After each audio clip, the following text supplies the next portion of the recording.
Kalingap. So, isang mapagpalang hapon po sa inyong lahat mga Kalingap. So, ngayon pong araw na ito ay punta po kami ng ospital para sa aking laboratory for ultrasound. Ayan, ultrasound na lang yung ano namin ngayon papagawa kasi bukas check up ko na bukas, final ano na yan, doon na malalaman ano talaga ang kailangan gawin. Nakakabahan ako. Nakakabahan ako mga Kalingap.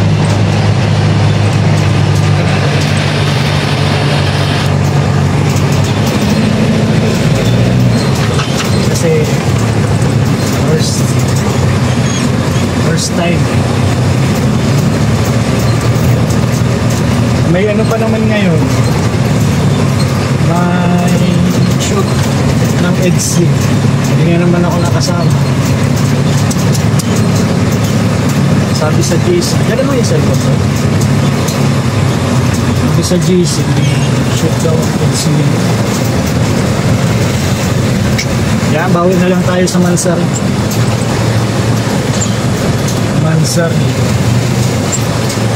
Meron tayong surprise para sa Mansar in EDSI.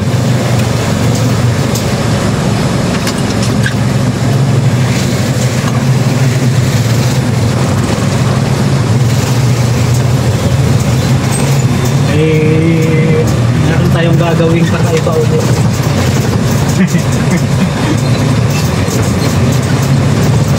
Mamaya pag nakauwi sa'yo, hindi na naman ako nakapunta kagabi kay Eds kasi samahan naman pakiramdam ko. Kaya ay nako, sana maging okay naman, nadala pa sa gamot. Pero pag nakakain naman ko ng gamot, okay yung pakiramdam. Tulad niyo, medyo maayos-ayos ang pakiramdam. O bagong ligo lang. Kulang lang sa ligo ito.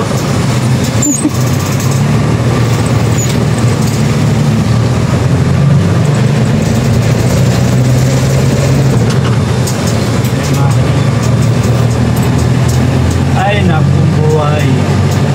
Salamat po pala sa mga nagbigay para sa TikTok, sila Tita Melba, Elena, Tita Melichan, Ate Margaret Lim. Ano ba yung isa? Ano ba yung isa nakalimutan?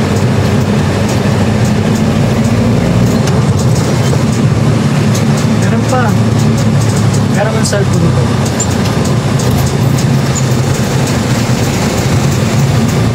Malaki-laki na rin kasi. Gastos.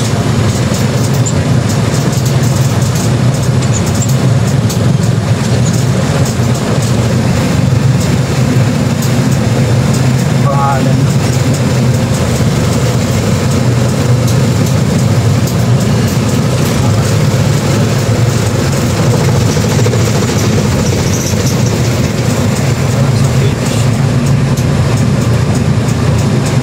Sa page siguro.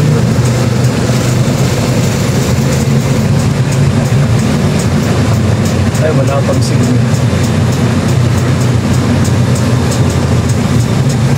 Basta salamat po yung hindi ko nabanggit. Alam niyo naman po yung pangalan yung sino. Babae. Nakalimutan ko pala yung pangalan.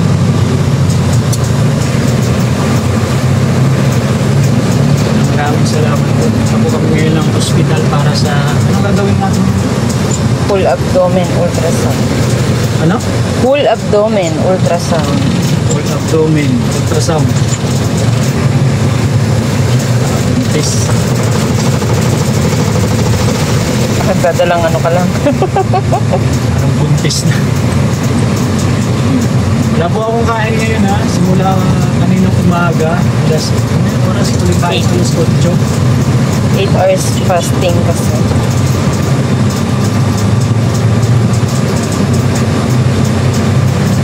Tapos kain ko nito mamayang gabi. pagkatas ng ultrasound? Nangangayayat na ako.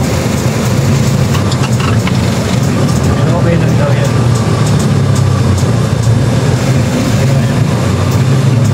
Gusto tamang diet. Next month ay next week maganda. Okay. Kailangan maganda na jogging or basketball. Pag hindi na sumasakit po ang katawan mo. Gusto makainom ng maayos na gamot para tuloy-tuloy ang paggaling. Mayroon kasi magkilos na sobrang sakit ng katawan. Ewan po kung bakit ganun yung nararamdaman. Sa dugot daw po kasi yan yung sinasabi sa dugot, parang may laso. Kailangan siguro palitan na yung dugot. Ay tawag ganyan yung tinatawag na papalitan ng dugo. Parang papapalitan dugo mo. Sige nga. Ng ano, baboy. Kaya kambing. Ako, patalan mo. Kung pwede. Seryosong usapan sa lugar mo. Abangan nyo po yung ano, 7th month na ng EDC.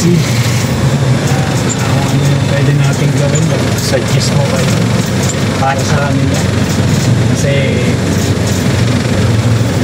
sabi ko sa kanina prap kung ano pwedeng gawin. No?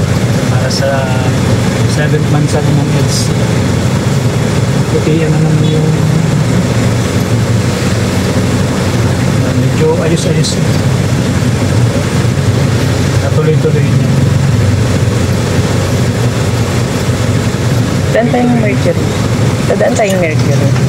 Doon sa isa, wala dito. Sa binibila natin? Oo. Bibili lang ako ng tig-isang piraso. Ba't isang piraso na? Tig-isang piraso lang kailangan mo. Bakit? Eh, paano kung resetahan ka ng panibago? Di sayang lang yun. Kaya tig-isa lang. Para lang mo, mainom mo mamaya. Pakakain mo. Bukas kasi check up na. Oo. Bisitahan ko ni bago.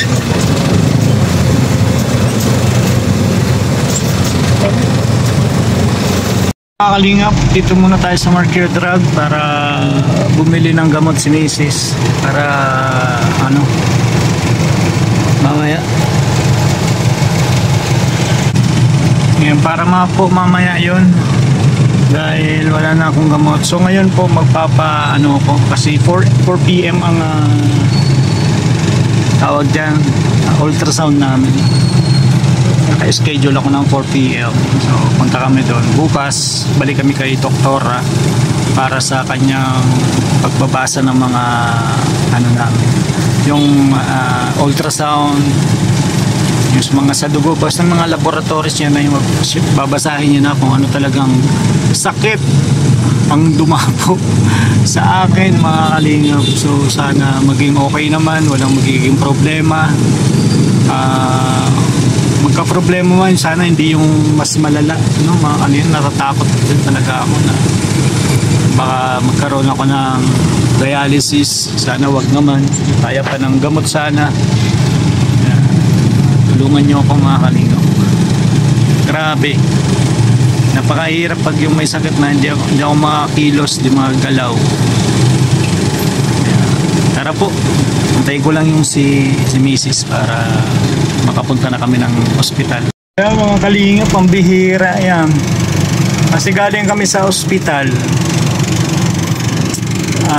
dapat ultrasound ko ngayon. Bira, umalis yung nag-ultrasound sa abdominal. Paano ako magkakaano nito? Siya pa nagsabi, babalik kami ngayong gantong araw, Friday. Tapos wala siya. Umalis. Eh nakapag-fasting na ako, di na ako kumain. Simula kaninang alas 8. Mangyayari sa akin ito kung ang bihira. Yun yung asawa ko, buti tumawag siya.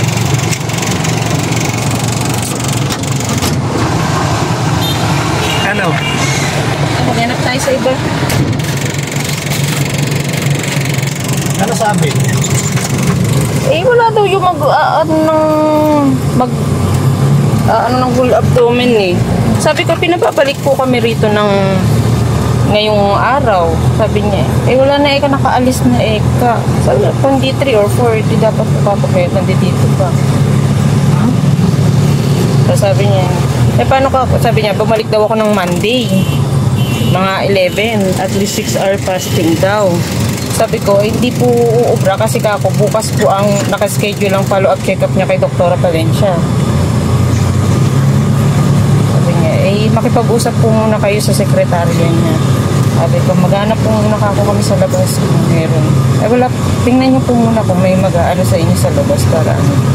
Kung hindi po, kung wala, kausapin niyo po yung sekretarya ni Dr. Tapos sa ano na nga lang daw, Monday na lang daw tayo pabalik. Siya ba yung nakausap? Hindi, iba na yung nandoon eh.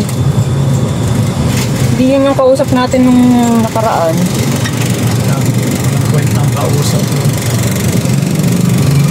Gusto ba ito sabi niya? Yung oras na umalis. Hindi ko alam, sabi nakaalis na raw eh.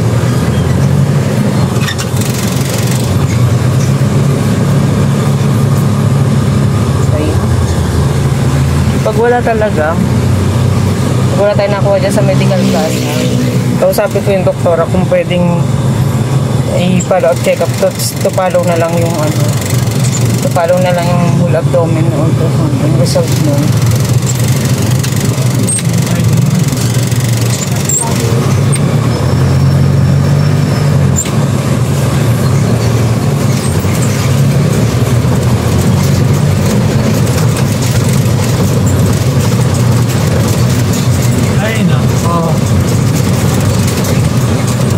Kung nakapag-fasting na po yung ano, 8 hours fasting pa po ang hiningi sa amin. Sabi, at sa Monday Eka, at least 6 hours pwede. Nakaraan, pwede naman tayo. 6 hours na ako walang kain nun. Hindi niya pa ako nagtrasan para di na tayo bumalik. Over-fasting ka nun, B. Kasi gabi ka huling kumain. 12 hours na mahigit yung fasting mo. Kaya hindi ka na niinan mo. Dahil nung nagpa-check up tayo, di ba?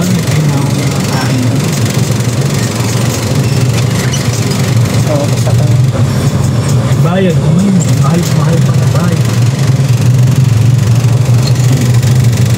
So, paulit-ulit, pabalik-balikin pa yung tao.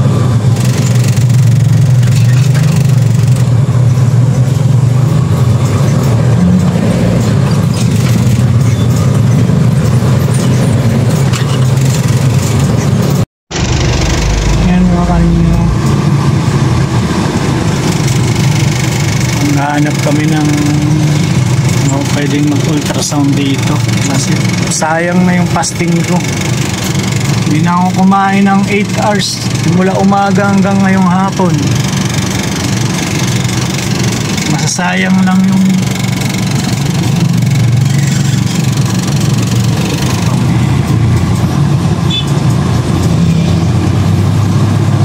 hanap tayo ng fasting.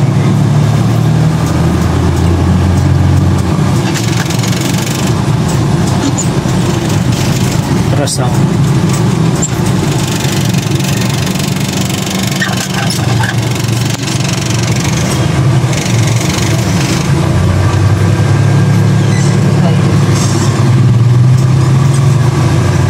Tayo.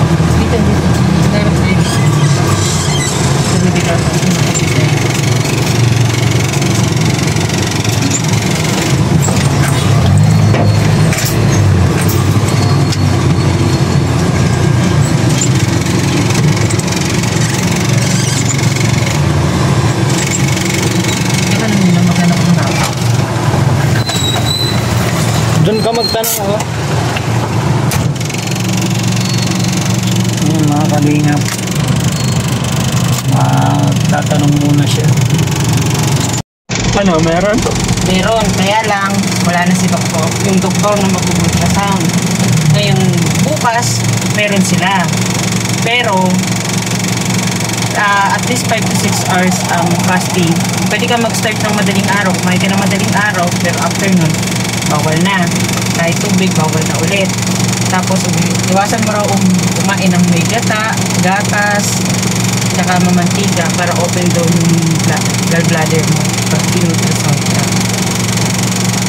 Kaya bukas, pwede ka mag-start mamayang madaling araw ng fasting mo. Alas 7, punta tayo rito.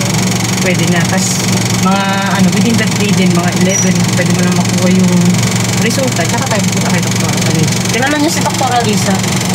Pambira. Bukas na lang tayo. Bago na naman Repeat tayo. yung fasting mo yung gabi. Ito nang kakain yung tayo madaling araw. At least, Butok kala ko makakain na ako ng... kumain ka na. Basta bawal lang na yun ng may mamantika, gatas, at gata. Yun yung ang bawal sa ibang nakain. Para mas okay yung pagkaan sa'yo. Pero na. Ayan mga kalingap, walang ultrasound. Nalayasan kami ng... Sabi ko nga, baka pwede ihabol po ngayon, sir. Sabi niya, wala na po yung mag-ultrasound, baka alis na po.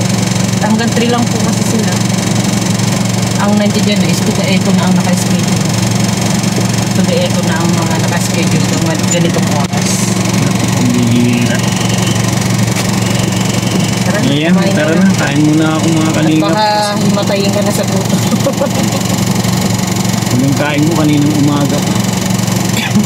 Pero wala po nangyayari sa fasting ko ngayon. Bukas ulit. Salamat po sa mga tumulong. Thank you po sa inyong lahat. Salamat ng marami. God bless.